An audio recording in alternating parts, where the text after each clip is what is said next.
Oi, pessoal. Sou Gustavo Cury, sou terapeuta transpessoal, constelador familiar, orador espírita. Para quem está vendo esse trabalho pela primeira vez, aliás, para quem está vendo o meu trabalho pela primeira vez, esse videozinho é fruto de uma enquete que eu fiz no meu perfil no Instagram. Depois, eu tenho o costume de, alguns dias na semana, atualmente no domingo, de lançar uma caixinha de perguntas em que as pessoas colocam temas e eu comento com músicas, né? Um dos temas das caixinhas é esse. E hoje, que é dia 31 de maio de 2020, uma pessoa me pediu uma música que simbolizasse um luto, né, de toda uma família pela perda de um ente querido. E sempre que eu penso em luto, eu penso nessa música, que é a música Aquarela, né, que tem a letra de Vinícius de Moraes, e ficou imortalizada aí pelo Toquinho. Né, para quem já passou dos 30 e poucos aí, lembra dessa música nas propagandas da Faber-Castell, né, nas propagandas de lápis de cor. E lancei isso, né? Se havia um interesse das pessoas em ver uma interpretação, a interpretação que eu dou para a letra dessa música. É um trabalho, como sempre, despretensioso, é só uma troca de experiências, e eu espero que seja útil, tá? E por que dessa música, na hora que eu penso em luto, é porque eu brinco que eu já estraguei essa música para muita gente, mas é porque para mim ela fala muito sobre a morte, né? E fala da morte exatamente porque fala da vida. E para mim ela só é estragada para quem lança um olhar muito muito ruim, muito depreciativo sobre a morte como um todo. Tá? A música eu gosto dela nessa temática porque ela trata da morte como uma parte da vida, que para mim é como as coisas devem ser. E é uma interpretação livre, tá? Eu não sei da história, não sei o que o autor quis escrever com essa música. É uma música rica em simbolismo, para mim, de uma forma geral, não são simbolismos complicados, mas é de um simbolismo geral muito interessante. E símbolo, conceitualmente, é o que algo significa para o sujeito, né? Para um sujeito especificamente. Então, é óbvio que eu não tenho a pretensão aqui de esgotar uma interpretação, de ter uma palavra final, de falar que a música é isso, mas apenas de contribuir aqui com as minhas reflexões sobre isso, né?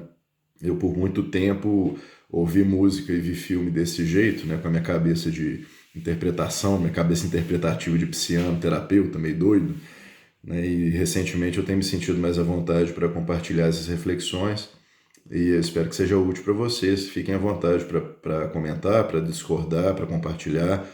Material de internet é um material público, né? Então, a partir desse momento aqui, ele é de qualquer um que queira e que goste, tá bom? Vamos lá, por que essa música fala sobre a vida? Para mim, ela está dividida em algumas etapas interessantes. Eu tô com a letra aqui no meu iPad, aqui embaixo. Vou ficar olhando para baixo para ler o texto, tá? E depois eu recomendo que vocês escutem a música com esse novo olhar, tá bom? Na primeira parte dela, ela fala da infância, do início de vida, né? Numa folha qualquer eu desenho um sol amarelo e com 5 ou 6 retas é fácil fazer um castelo. Corro o lápis em torno da mão e me dou uma luva. E se faço chover, com 2 riscos tenho um guarda-chuva.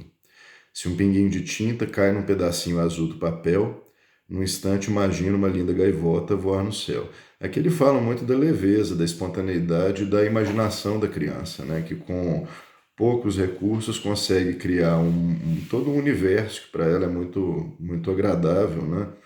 Costuma resolver todos os problemas. Fala também de uma característica da criança que é muito interessante, né? Quando o pinguinho de tinta cai acidentalmente no pedacinho azul do papel, aquilo vira uma gaivota na imaginação da criança e ela se ajusta, né?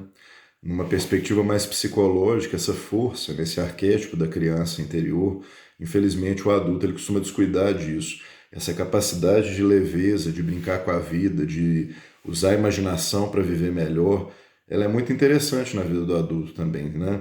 E na linearidade da letra, eu entendo que isso corresponde bem à fase da infância, né? Aquela fase em que a gente tem uma inocência, que o tempo é eterno, em que tudo vai dar certo, né? Que basta estar ali, existir, e a gente não reflete muito sobre a existência, sobre o fim da existência.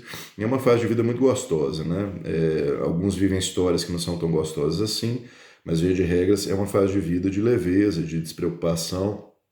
Nossos pais são imortais, né? Para quem teve pais presentes o tempo todo, e a vida é fácil, a vida é fluida, né? E aí o pinguinho de tinta cai no azul do papel, ele vira uma gaivota, e vai voando, contornando a imensa curva norte-sul. Vou com ela viajando Havaí, Pequim ou Istambul. Pinta um barco à vela branco navegando, é tanto céu e mar num beijo azul. Aqui já ele começa na imaginação da infância, que viaja o mundo, né, livremente pela capacidade imaginativa, e ele pinta um barco à vela, né, naquele esplendor de cores, de beleza, da inocência da infância. Entre as nuvens vem surgindo um lindo avião rosa e grená, tudo em volta colorindo com suas luzes a piscar. Basta imaginar e ele está partindo, sereno e lindo, e se a gente quiser, ele vai pousar.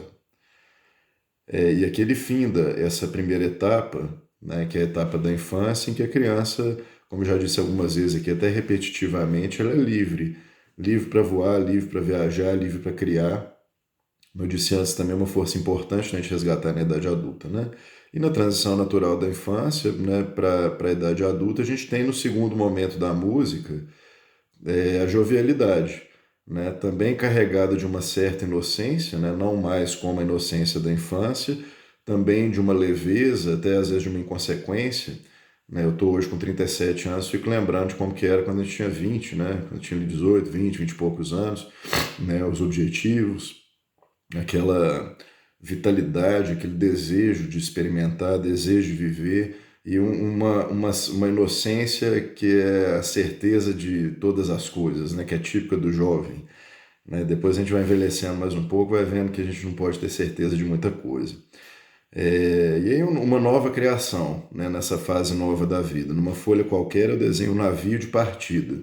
É um navio em que eu posso partir, que eu posso seguir o meu caminho. Né? Na infância, aquela dependência em relação aos pais.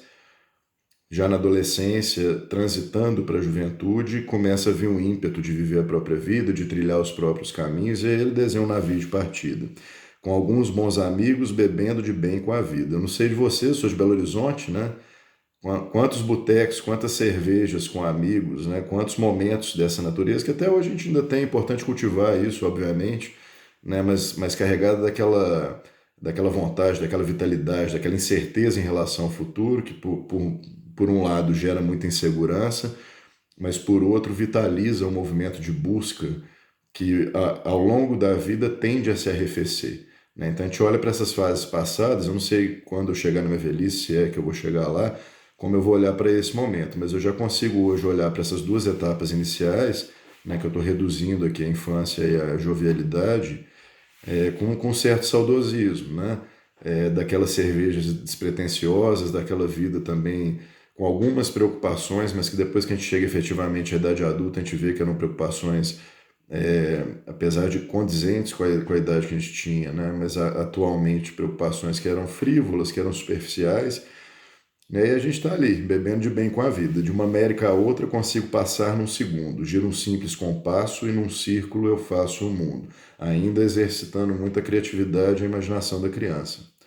E aqui a gente começa na próxima, na sequência da música, na próxima estrofe, a gente começa a lidar com a angústia existencial, que muita gente foge, mas que é inerente ao viver, né? Um menino caminha e caminhando chega no muro. Né? O menino segue o seu caminho caminhando, o menino inocente, jovem, e de repente ele chega num muro, né? Num obstáculo. De repente ele é obrigado a confrontar os obstáculos da vida. E ali, logo em frente, a esperar pela gente, o futuro está. Isso é uma postura que a gente pode viver em qualquer momento da vida. Que ele vai falar do futuro aqui é muito profundo, tá? É muito interessante. Né? Mas de repente a gente está vivendo, esbarra num obstáculo e é obrigado a confrontar o futuro que se apresenta para nós dessa forma como ele vai colocar. Essa música para mim é genial, tá? O futuro está. E o futuro é uma astronave que tentamos pilotar. Não tem tempo, nem piedade, nem tem hora de chegar. Sem pedir licença, muda a nossa vida, depois convida a rir ou chorar. É bem isso o futuro, né? Eu tenho alguma previsibilidade, tenho algum controle sobre como a minha vida vai fluir, mas obviamente eu não sei o que vai acontecer. Então eu tento navegar, eu tento pilotar a existência, lidando com uma incerteza que é natural da vida, que é uma coisa muito maior do que eu. Então não é possível, de fato, controlar esse futuro, né? E ele, como a vida é assim, né? Tem uma música do, acho que é do Almir Sater, ele canta ela pelo menos, né? Chama um violeiro toca, acho que é esse o nome. né? Que tem uma hora que ele fala assim: pois a natureza é isso, sem medo, nem dó, nem drama. A existência é isso, né? Muitos dos nossos sofrimentos, eles são intensificados por um personalismo excessivo diante do próprio sofrimento. E de repente é bom parar um pouquinho e olhar para a realidade, né? Nós estamos atualmente vivendo o isolamento em função da pandemia do Covid, né? E como a vida, muitas vezes, uma situação como essa é coletivamente, como ela se apresenta grandiosa a ponto de eu ter que me submeter, né? Não tem muito o que fazer em relação a algumas grandiosidades da vida, em relação à grandeza da própria vida como um todo, e muitas vezes que me resta é me submeter, porque a vida não tem piedade, não tem hora de chegar a esse futuro, né? A vida simplesmente transcorre, muitas pessoas sofrem porque querem ter controle sobre isso, e, na verdade, a existência nos exige um constante movimento de adaptação em relação à vida, né? A vida vai se apresentar maior do que eu e ela não tem que mudar para mim, como muitos intencionam e se frustram e sofrem, porque a vida não foi do jeito que a gente queria, né? Ela exige, na verdade, adaptação. Eu me lembro uma vez no workshop de constelação familiar de uma moça ainda, né, de 20 e poucos anos, se queixando de que a vida não estava saindo como ela planejou. E aí eu fiz um laboratório ali na hora, eu perguntei para todo mundo que estava presente, né, de todas as idades. Levanta a mão aí quem teve a vida exatamente do jeito que planejou. Né? Ninguém levantou a mão naturalmente, mas para ela, aí na experiência dela, eu tive uma sensação de surpresa. Né? Falei assim, como assim a minha vida não vai ser o que me prometeram? Como assim a minha vida não vai ser aquilo que eu idealizei? Né? Como assim as coisas não vão ser do jeito que eu quis? E é assim, via de regra, aceitar essa realidade é importante. É... E é assim que eu mantenho um nível maior de saúde emocional diante dos eventos que a vida me traz. É menos me movimentar na direção de construir a vida que eu idealizei, apesar de ser também importante, e mais me adaptar à realidade da vida como ela se apresenta para mim, né? Sem pedir licença, né, o futuro muda a nossa vida e depois convida a rir ou chorar, né? Os eventos acontecem e eles me convidam a reagir. Nessa estrada, não nos cabe conhecer ou ver o que virá. Eu não tenho poder sobre isso, como eu já disse. O fim dela, ninguém sabe bem ao certo onde vai dar. Vamos todos numa linda passarela de uma aquarela que um dia, enfim, descolorirá. Tem muitas metáforas aqui interessantes, tá? Vamos todos numa linda passarela, né, de uma aquarela. Passarela de uma aquarela, eu fico pensando, a passarela é um lugar de passagem. A aquarela é um instrumento de um artista, né? O Vinícius, como um bom poeta, como um bom artista, ele nos recomenda aqui no texto pintar com a vida, né? Fazer arte com a nossa vida. Já que eu não estou no controle, já que ela não vai acontecer do jeito que eu estou intencionando, por mais que eu queira. Bom, já que o sofrimento é uma realidade, porque a vida nos convida a rir ou chorar sem pedir licença, né? Nós vamos numa linda passarela de uma aquarela, né? Então eu vou fazer arte que um dia essa aquarela descolorirá. E é por isso que eu interpreto que essa letra ela culmina na morte, né? Tudo o que eu vivo, tudo que eu pinto, todo o meu contexto, todas as experiências pelas quais eu passo, elas são transitórias. Todos os meus estados diante dessas experiências um dia vão se descolorir, um dia vão perder vício, perder cor e vão morrer, né? Porque a vida é assim, né? Ciclos de nascimento e morte, eles são constantes, tanto no aspecto prático, né? O objetivo da coisa, como uma morte física, quanto no aspecto simbólico, como um fim de um ciclo, um fim de um relacionamento, coisa do tipo, tá?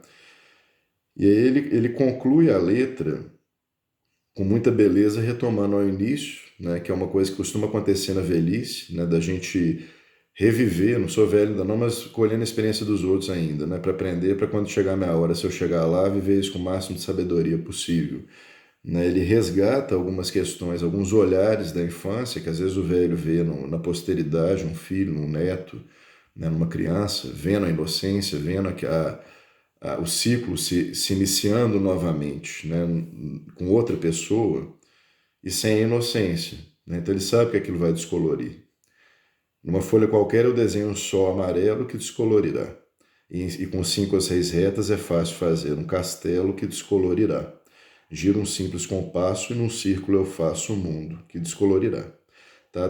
Para mim, todas as reflexões sobre a morte são convites à vida. tá? É um tom mais sóbrio que eu uso para falar do assunto pela tristeza natural que é inerente à condição da morte, né? Ninguém quer que isso aconteça.